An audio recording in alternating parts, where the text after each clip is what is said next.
ਅੱਜ ਮੈਂ ਇੱਕ ਬਹੁਤ ਹੀ ਖੂਬਸੂਰਤ ਲੜਕੀ ਦੇ ਨਾਲ ਬਹਿ ਗਿਆ ਤੇ ਮੈਨੂੰ ਯਕੀਨ ਨਹੀਂ ਆ ਰਿਹਾ ਅੱਜ ਤੋਂ 10 ਸਾਲ ਪਹਿਲੇ मैं बहता ਹੁੰਦਾ ਸੀ ਉਦੋਂ हालात कुछ कैसी हो तुम।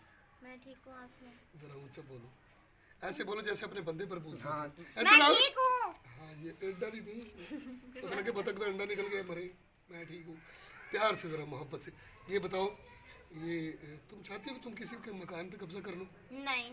कोई तुम्हारे मकान पे कर ले? क्यों? भाई दोनों में से एक काम तो कर ले करवा ले, एक काम तो कर कब्जा।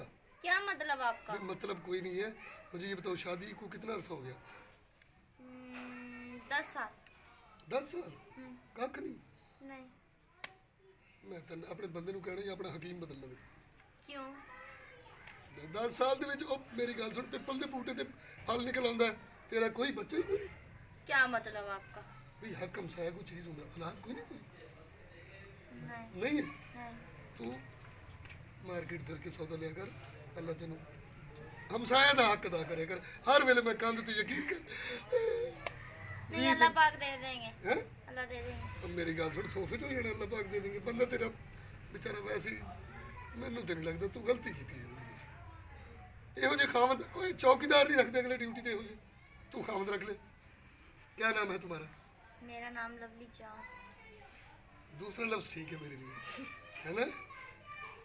अल्लाह दी कसम है कितने तू एक बारी मैंने मौका दे दे ना तो मैं तेरी खातर, बस मैं इस उम्र च की कर सकना तेरी खातर, है ना? कोई बात करो। क्या बात करें? चेहरा आपका बड़ा शरारती है जी, हाय। है ना? यस। किड्डी सोहनी है तू। Thank you. मैं फिर हाँ समझा तेरे लिए। क्या मतलब? नहीं मेरी गल सुन, पीछे थी। ओए होए, एक तो तेन गुस्सा बहुत आता है। अच्छा। हाँ जी देखो, बोले क्या मतलब? पूरी दुनिया में मोहब्बत जो है वो एक अनमोल तोहफा होता है ना? तुमने कभी किया किसी से प्यार?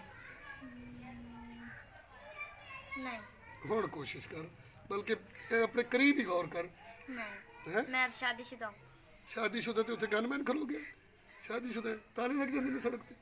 यस। और नहीं, शादीशुदा नूं ते बड़ा फायदा होंदा है। नहीं नहीं। ਉਹ ਭਾਵੇਂ ਕੁਕੜੀ ਖਾਵੇ ਤੇ ਭਾਵੇਂ ਦਾਲ ਮਾਸ਼, ਪਤਾ ਹੀ ਨਹੀਂ ਲੱਗਦਾ। ਮੇਰੀ ਗੱਲ ਸੁਣ। नहीं। ਓਏ ਹੋਏ ਮੈਡਮ, ਤੂੰ ਜਿਹੜੇ ਅੱਖਾਂ ਨਾਲ ਐਸਐਮਐਸ ਕਰ ਰਹੀ ਨਾ, ਮੈਨੂੰ ਸਾਰੇ ਸਮਝ ਆ ਰਹੇ ਨੇ, ਠੀਕ ਹੈ ਨਾ? आप गलत सोच रहे हैं। ਕੋਈ ਗੱਲ ਨਹੀਂ, ਮੈਨੂੰ ਸੋਚ ਕੇ ਤਾਂ ਖੁਸ਼ ਹੋ ਲੈਣ ਦੇ। ਚਲੋ ਤੂੰ ਮੇਰੇ ਕਿਸੇ ਕੰਮ ਤੇ ਨਹੀਂ ਆਣਾ, 2 ਮਿੰਟ ਮੈਂ ਮਹਿਸੂਸ ਤੇ ਕਰ ਲਵਾਂ। ਯਕੀਨ ਕਰ, ਮੇਰਾ ਤੇ ਵਸ ਨਹੀਂ ਲੱਗ ਰਿਹਾ ਬਈ। आप इतने नजदीक क्यों होके बैठ गए हो? ਚਲੋ ਤੂੰ ਹੋ ਜਾ, ਮੈਂ ਇੱਧਰ ਹੋ ਜਾ, ਆ ਜਾ। ਤੂੰ ਇੱਧਰ ਆ ਜਾ। ਚਲ नहीं मैं ठीक बैठी हूँ। ਹੈ मैं ठीक बैठी हूँ। ਇੱਥੇ ਤੂੰ ਵਿੱਚ ਰਕਸ਼ਾ ਖੜਾ ਕਰਨੀ? ਦੱਸ ਕੈਸੀ ਔਰਤ ਹੈ ਤੂੰ? ਐਵੇਂ 5 ਮਿੰਟ ਅੱਲਾ ਦੀ ਕਸਮ ਹੈ ਆਪਣੇ ਹੁਸਨ ਦਾ ਸਦਕਾ ਹੀ ਦੇ ਦੇ। ਜਾ ਬਾਬਾ ਤੈਨੂੰ ਖੈਰਾਤ ਦਿੱਤੀ ਤੇ 5 ਮਿੰਟ ਮੈਂ ਜਾ ਰਹੀ ਹਾਂ ਤੇਰੇ ਨਾਲ। नहीं नहीं। ਮੈਂ ਤੈਨੂੰ ਮਾਰਕੀਟ ਫਿਰ ਆ ਕੇ ਲਿਆਵਾਂ। नहीं मैं नहीं जाती। ਨਹੀਂ ਜਾਤੀ? नहीं। ਮੈਂ ਆ ਜਾਇਆ ਕਰਾਂ ਕਿਸੇ ਟਾਈਮ। क्यों? ਤੂੰ ਸਮਝ ਲੈ ਵੀ ਤੇਰੇ ਬੰਦੇ ਨੇ ਕਿਸੇ ਨੇ ਡਿਊਟੀ ਤੇ ਭੇਜਿਆ। नहीं मेरा हस्बैंड ऐसा नहीं है। ਅੱਛਾ, जी। ਪਰ ਮੈਂ ਤੇ ਐਸਾ ਮੈਡਮ, ਮੇਰਾ ਤਾਂ ਮਸਲਾ ਹੈ। मैं अपने हस्बैंड को बुला लूंगी। ਹੈ हाँ जी। ਨਾ ਮੇਰੀ ਭੈਣ ਹੈ ਕੀ ਕਰਨ ਲੱਗੀ? ਮੇਰਾ मकसद है कहने का, ये नहीं ऐसी हरकत नहीं करते बेटा, अल्लाह देगा अगर तू मेरे साथ रहेगी तो।